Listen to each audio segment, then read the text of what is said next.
Hello guys, রিকিস প্যাশনে আবারও একটা mini ব্লগে আপনাদের সামনে এসে হাজির হয়ে গেলাম। আর আজকে হলো আমি ড্রাইভিং শিখতে যাচ্ছি। এখন হয়ে গেল আজকে 4 দিন। তো আজকেও বেরিয়ে পড়েছি। তো আপনাদের সাথে শেয়ার করা হয়নি। আর যেহেতু বড় ভিডিও আসছে না কাজের চাপের জন্য, প্রচুর কাজের চাপ, যার জন্য আমি ভিডিও দিতে পারছি না। তো শেয়ার করলাম একটা ছোট ভিডিওর মাধ্যমে। আর আমারও দিনটা মানে এই সমস্ত ব্যাঙ্গালোরে কাটানোর দিনগুলো মানে আমার যেহেতু এটা স্বপ্ন ছিল, পূর্ণ হলো। তো এটাও আমি ইউটিউবে তুলে রাখার জন্যই আমি এই ভিডিওটা শেয়ার করছি।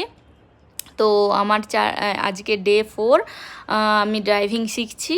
তো এটা আমার অনেক বড় স্বপ্ন ছিল, যেই স্বপ্নটা সৌভিক পূরণ করছে আমার অজান্তেই। তো ভিডিওটা কেমন লাগলো অবশ্যই আপনারা কমেন্ট করে জানাবেন। আজকের মতো টাটা।